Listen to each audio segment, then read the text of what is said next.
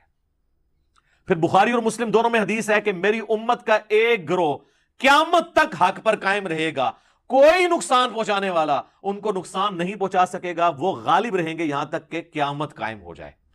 ایک گروہ, باقیوں کے لیے تو کہہ دیا 72 جب کہہ دیے دوزخ میں ہے تو ایک کے لیے. لہذا وہ جو حدیث ہے نا, مجھے تم سے شرک کا خدشہ نہیں مگر دنیا میں مبتلا ہو جاؤ گے, تو وہ جو شرک کے خدشے سے پاک ہے نا وہ ایک ہی گروہ ہے, لیکن دنیا کی محبت میں ہو جائے گا, اور اس میں کئی لوگ ہوں گے جو نہیں بھی ہوں گے. نواز ہماری تمنا ہے ہمارے دلوں کو بھی محبتوں کا آنگن بنا دیجیے. ہم بھائی بہنیں جھولیاں پھیلائے آئے ہیں, کوئی تہی دامن نہ جائے, سب کو عطا فرما دیجیے. جو کہہ رہے شرک ختم ہو چکا ہے, ان کی بھی آپ ہٹ درمی کا لیول دیکھیں کہ بالکل ننگا اور اریاں شرک ہوتے ہوئے دیکھ کے بھی انہوں نے آنکھیں بند کی ہوئی ہیں. کیا اس وقت اہل تشیع کے ممبروں پر ان کا جو ایک خاص اسکول آف تھاٹ ہے نصیریہ, ان کے ذاکرین قابض نہیں ہیں اور وہ اعلانیہ نعوذ باللہ علی اللہ حسین جل جلالہ یہ الفاظ استعمال کرتے ہیں, علی رازق, علی خالق, نعوذ باللہ, اور باقاعدہ اہل تشیع کے علماء نے ان پہ کفر کے فتوے دیے ہیں. تو وہ ہے تو مسلمانوں کا ہی گروہ ہے نا, یہودی عیسائیوں میں سے تو نہیں وہ آئے, مسلمانوں کا ہی گروہ ہے. تو کلمہ گو بھی ہے, اللہ کے نبی علیہ السلام کو بھی آخری پیغمبر مان رہا ہے, اس کے باوجود سیدنا علی کے بارے میں بھی اس طرح کی بات کر کے, تو وہ کلمہ گو مشرک کیا وہ نہیں ہے؟ اہل تشیع خود مانتے ہیں کہ ہاں جی ہماری صفوں میں کلمہ گو مشرک موجود ہیں. سید جواد نقوی صاحب نے باقاعدہ کہا ہے کہ اعلانیہ شرک ہے, تو وہ کلمہ گو مشرک ہے نا, ان کو آپ کافر مشرک تو نہیں کہیں گے. کافر مشرک تو ہوں گے یہودی, عیسائی, ہندو, بدھسٹ, یہ تو کلمہ گو مشرک ہے نا. اور اہل سنت کے ہاں بھی صوفیاء کے اندر پہلے تو یہ طبقہ بہت بڑے لیول پہ تھا, ابھی بھی اس کی باقیات جو ہے وہ جاہل صوفیاء کے اندر موجود ہیں, حلولیہ, جن کا یہ عقیدہ ہے کہ اللہ تعالیٰ انسان کے اندر حلول کر جاتا ہے, نعوذ باللہ من ذالک. اور یہ اتنا ایک مانا ہوا عقیدہ ہے صوفیاء کے ہاں کہ تصوف پہ جو پہلی باقاعدہ کتاب لکھی گئی فارسی زبان کے اندر, عربی میں تو اس سے پہلے بھی کتابیں موجود تھی, فارسی زبان میں کشف المحجوب لکھی گئی. علی بن عثمان حجویری المتوفا 465 ہجری, انہوں نے تصوف کے 12 فرقے لکھے ہیں, اور اس میں انہوں نے لکھا کہ 10 جو ہیں یہ حق پر مبنی ہیں اپنے فروعی اختلافات کے باوجود, لیکن جو آخری 2 ہیں نا وہ گمراہی پر مبنی ہیں. اور ان میں سے انہوں نے ایک کہا حلولیہ, جن کا یہ عقیدہ ہے کہ اللہ انسان کے اندر حلول کر جاتا ہے, نعوذ باللہ.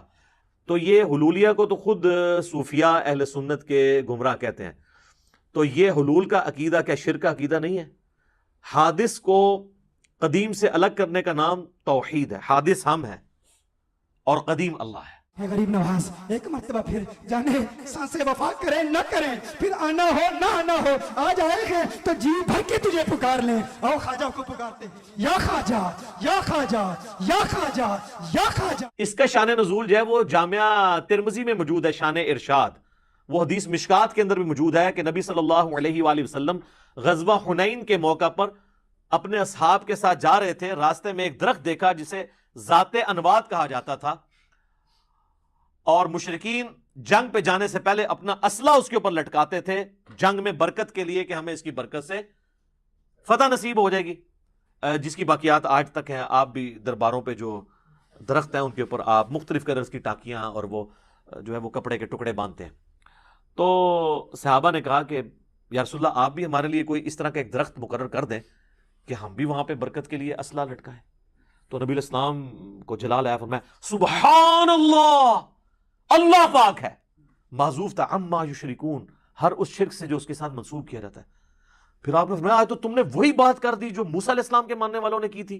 پھر نبی علیہ السلام نے سورۃ الاعراف کی آیت نمبر 138 تلاوت کی کہ موسیٰ علیہ السلام کے اصحاب جب ان کے ساتھ ایک بت کے پاس سے گزر رہے تھے جس پہ لوگ دھیان کر کے بیٹھے تھے, انہوں نے کہا آپ بھی ہمارے لیے کوئی اللہ کا ایک بت مقرر کر دیں کہ ہم اس پہ دھیان کریں.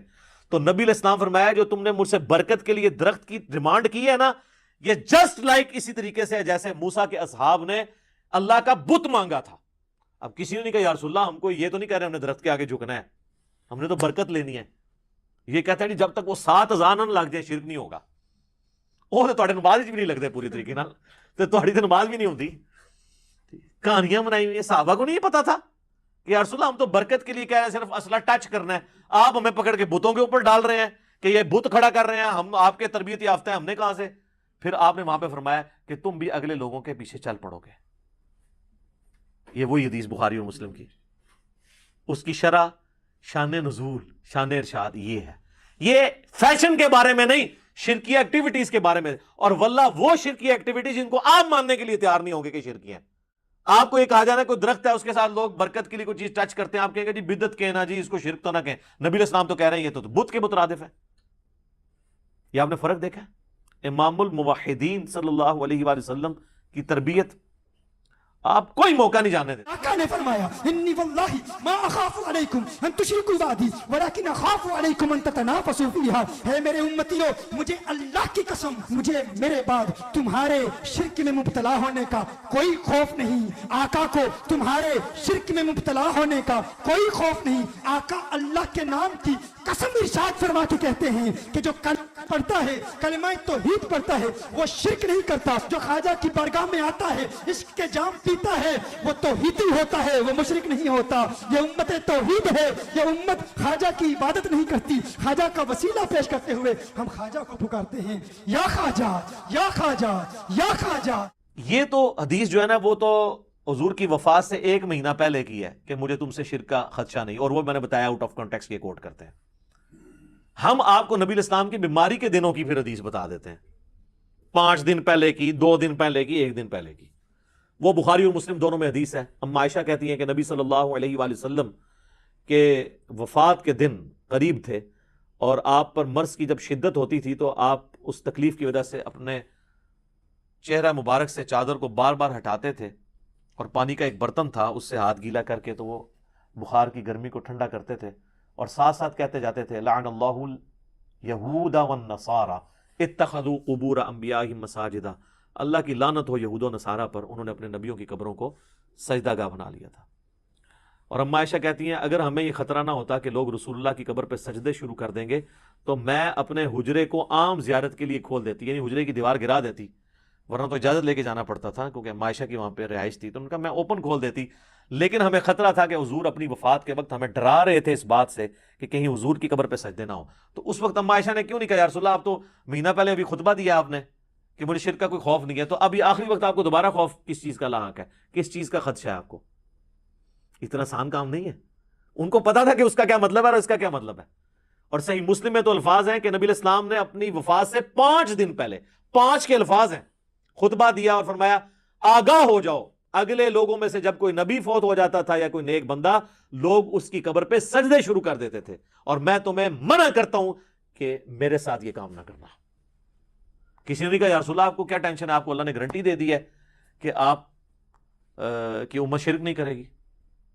اور پھر وفات کے دنوں میں مسند امام احمد میں اور الموطا امام مالک میں مشکات میں بھی حدیث موجود ہے, نبی علیہ السلام دعا کیا کرتے تھے اللہم لا تجعل قبری وثنا یعبد, اے اللہ میری قبر کو ایسا بت نہ بننے دینا کہ لوگ اس کی عبادت کریں. نبی علیہ السلام نے اپنی مبارک قبر کو, جس پہ ہمارا تن من دھن ماں باپ اولاد سب قربان, اس قبر کو بھی بت سے تشبیہ دے دی کہ اگر اس کی بھی عبادت کی جائے گی. اور پھر آگے الفاظ ہیں اشتد غضب اللہ علی قوم اتخذوا قبور انبیائہم مساجدا. اللہ تعالیٰ کا شدید غضب نازل ہوتا ہے یا ہو ایسی قوم پر جو اپنے نبیوں کی قبروں کو سجدہ گاہ بناتی ہے. تو نبی صلی اللہ علیہ وآلہ وسلم نے اپنی امت کو اتنی واضح تعلیمات دیں کہ جس میں کوئی خدشہ نہیں ہے کہ کوئی شخص اس چکر میں پڑ جائے کہ وہ ان چیزوں کو ہلکا جانے. اور یقین جانے جو لوگ ہلکا جانتے ہیں پھر وہ اس کے اندر مبتلا بھی ہو جاتے ہیں, اور جو لوگ اس کے سینسٹیوٹی کو سمجھتے ہیں وہ پھر اس فتنے سے بچ بھی جاتے ہیں. میں اپنی گفتگو کو کنکلوڈ کرتا ہوں اسی کانٹیکسٹ میں. سورۃ الانعام کی آیت نمبر 82 اور اس کے کانٹیکسٹ میں بخاری و مسلم کی ایک حدیث ہے. سورۃ الانعام کی آیت نمبر 82 ہے الذین آمنوا ولم یلبسوا ایمانہم بظلم اولئک لہم الامن وہم مہتدون.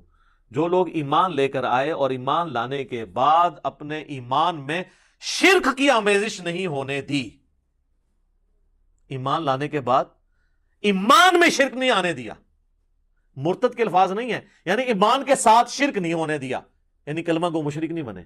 وہ امن میں ہوں گے اور وہی لوگ ہدایت یافتہ ہے. بخاری مسلم کے الفاظ ہیں اس حدیث کے کانٹیکسٹ میں. عبداللہ ابن مسعود کہتے ہیں جب یہ آیت نازل ہوئی ہم تو سب پریشان ہو گئے، کیونکہ ہم تو ظلم کا معنی لیتے ہیں گناہ. تو کون سا ایسا شخص ہے جو یہ دعویٰ کرے کہ مجھ سے کوئی بھی گناہ نہیں ہوتا، اور اللہ تو فرما رہا ہے کہ جو ایمان لانے کے بعد گناہ نہیں کرے گا وہی امن میں ہوگا. تو یا رسول اللہ ہمارا کیا بنے گا؟ آپ فرمایا اس سے مراد وہ گناہ نہیں ہے. آپ نے سورہ لقمان کی آیت نمبر 13 تلاوت کی، ان الشرک لظلم عظیم، بے شک شرک سب سے بڑا ظلم ہے. اب کسی صحابی نے کہا یا رسول اللہ وہ شرک تو ختم ہو چکا ہے، یہاں آپ شرک کیوں مراد لے رہے ہیں؟ کبھی ایسے ہو سکتا ہے کہ ہم ایمان لانے کے بعد بھی شرک کریں؟ کلمہ کو مشرک تو کوئی ٹرم ہی نہیں ہے، بس ایمان لے آئے تو آپ مسلمان ہو گئے، جو مرضی کرتے رہیے. اور حضور فرما رہے ہیں کہ شرک اس سے مراد ہے کہ ایمان کے اندر شرک نہ ملاوٹ کرے. تو پھر اس لیے چونکہ صحابہ کو سمجھ تھی اللہ نے ان کو بچا لیا. بعد والوں نے سمجھنے سے انکار کیا تو وہ آپ دیکھ لیں کتنے جھڑلے کے ساتھ گھسے میں، اور وہ کہتے ہیں نہیں جی جناب وہ تو یہ کیسے ہو سکتا ہے، ایک مسلمان بھی اور بیک وقت مشرک بھی کیسے ہو سکتا ہے، دونوں چیزیں بیک وقت کیسے ہو سکتی ہیں؟ سر پھر اگر اس پہ جائیں تو پھر تو آپ پھنس جائیں گے. بخاری کی حدیث ہے کہ میرے ساری امت جنت میں جائے گی سوائے اس کے ایک جس نے انکار کیا. صحابہ نے کہا کہ کس نے انکار کیا یا رسول اللہ؟ فرمایا جو میری اطاعت کرے گا وہ جنت میں جائے گا، اور جس نے میری نافرمانی کی اس نے جنت میں جانے سے انکار کر دیا. تو یہ جو آپ لوگوں کو کہانیاں کراتے ہیں یہ پوری امت جنت میں جائے گی، تو حضور تو فرما رہے ہیں کہ جس نے میرا حکم ماننے سے انکار کر دیا، جس نے میری نافرمانی کی، جو امت کی اکثریت آلریڈی کر رہی ہے، یہ تو ساری جائے گی دوزخ میں. اون سامو پھر یہ تو بالکل واضح ہے نا، اب اس کی کوئی تعویل ممکن ہی نہیں ہے. تو میرے بھائی یہ جو کلمہ گو مشرک والا معاملہ ہے ادھر بھی آپ کہنا کہ یہ کیسے ہو گیا کہ جی ایک بندہ جو ہے وہ کلمہ بھی پڑھ لیا اس نے اور حضور کی نافرمانی بھی کرے گا، تو نہیں کر رہے. کلمہ پڑھ کے بھی اللہ اور اس کے رسول کی نافرمانیاں ہو رہی ہیں نا، تو کلمہ پڑھ کے شرک نہیں ہو رہا؟ ہو رہا ہے. صحیح مسلم میں حدیث ہے جس مسلمان کے جنازے میں ایسے 40 لوگ شریک ہوں جو شرک نہ کرتے ہوں، اللہ تعالیٰ ان 40 لوگوں کی شفاعت اس کے حق میں قبول کر لے گا. تو کسی نے حضور سے نہیں پوچھا یا رسول اللہ یہ آپ ایمبیگوس جملہ بول رہے ہیں، جنازہ تو پڑھتا ہی وہ ہے جو مسلمان ہو، ہندو نے تو مسلمان کا جنازہ نہیں پڑھنا آ کے، تو آپ یہ کیوں کہہ رہے ہیں؟ تو آپ کلمہ کو مشرک کو ہی کہہ رہے تھے. بالکل واضح ہے. اسی طریقے سے ایک حدیث ہے مسند امام احمد میں بھی اور جامعہ ترمذی میں بھی، ہمارے صبح شام کے اذکار کارڈ میں بھی موجود ہے، بلو والے میں بھی ہے اور گرین والے میں بھی، فرض نماز کے بعد والے اذکار میں بھی اور صبح شام کے اذکار میں بھی، کیونکہ وظیفہ ایسا ہے اس میں بڑے زبردست الفاظ ہیں. کبھی اس کی طرف آپ کی توجہ نہیں گئی ہے کہ جو شخص فجر کی نماز پڑھنے کے بعد تشہد کی حالت میں بیٹھے بیٹھے 10 دفعہ پڑھ لے لا الہ الا اللہ وحدہ لا شریک لہ لہ الملک ولہ الحمد بیدہ الخیر یحیی ویمیت وہو علی کل شیء قدیر، تو نبی الاسلام فرماتے ہیں کہ اللہ تعالیٰ ہر بری چیز سے، ہر شیطانی وار سے اسے بچا لے گا اگر وہ فجر کے وقت پڑھ لے تو شام تک، اور اگر وہ مغرب کے بعد پڑھ لے تو صبح تک، سوائے اس کے کہ وہ شرک کر جائے. یہ الفاظ ہے اس میں، شرک کر لے گا تو اللہ کا ذمہ اس سے اٹھ جائے گا. تو کسی نے نہیں کہا یا رسول اللہ جو لا الہ الا اللہ وحدہ لا شریک لہ پڑھ رہا ہے انہیں شرک تو کر لینا ہے، کلمہ کو مشرک کیسے ہو سکتا ہے؟ یہاں مرتد کے الفاظ نہیں، شرک کے. مرتد والا تو معاملہ الگ ہے، وہ تو آپ سارے مانیں گے کہ جی فتح مکہ پہ کئی لوگ مسلمان ہوئے جو نبی الاسلام کی وفات کے بعد سیدنا ابوبکر کے دور میں مرتد ہو گئے. بخاری مسلم میں حدیث موجود ہے، اور بخاری مسلم میں انہی کے بارے میں حدیث موجود ہے، اصحابی اصحابی، میرے حوض کوثر پہ لوگ لائے جائیں گے، میں پہچانتا ہوں گا اور میں انہیں کہوں گا مجھ سے دور ہو جاؤ، تم نے میرے بعد میرے دین کو بدل دیا. اور اس حدیث میں تو باقاعدہ ابن ابی ملیکہ کے کامنٹس ہیں کہ اللہ ہم تجھ سے دعا کرتے ہیں کہ تیرے نبی کی وفات کے بعد ان کے دین سے الٹے قدم نہ پھریں، آمین ثم آمین. تو یہ اس حدیث کی شرح احادیث کی روشنی میں نے کی، اور بزرگوں کے اقوال تو میں نے پہلے بتا دیے ہیں فتح الباری سے اور عمدۃ القاری سے، تاکہ کسی کو وہم نہ آئے کہ یہ اپنی کوئی ذاتی تفسیر بیان کر رہا ہے. اس کے علاوہ کئی ایک احادیث ہیں جو ہماری اس ڈاکٹرن کو سپورٹ کریں گی. اس میں ایک ٹاپ آف دا لسٹ وہ حدیث ہے جو بخاری اور مسلم دونوں میں موجود ہے. نبی صلی اللہ علیہ وآلہ وسلم نے فرمایا کہ تم بھی اگلے لوگوں کی پیروی شروع کر دو گے، قدم با قدم، بالشت بر بالشت، حتیٰ کہ اگلے لوگوں میں سے اگر کوئی لوگ گوہ کے سوراخ میں داخل ہوئے تو تم بھی وہی کام کرو گے. صحابہ کرام علیہم رضوان نے پوچھا یہ اگلے لوگوں سے مراد کیا یہود و نصارہ ہیں؟ تو آپ صلی اللہ علیہ وآلہ وسلم نے فرمایا کہ اگر وہ لوگ مراد نہیں ہیں تو پھر کون سے لوگ مراد ہیں؟ یعنی یہود و نصارہ والی خرابیاں تمہارے اندر آئیں گی.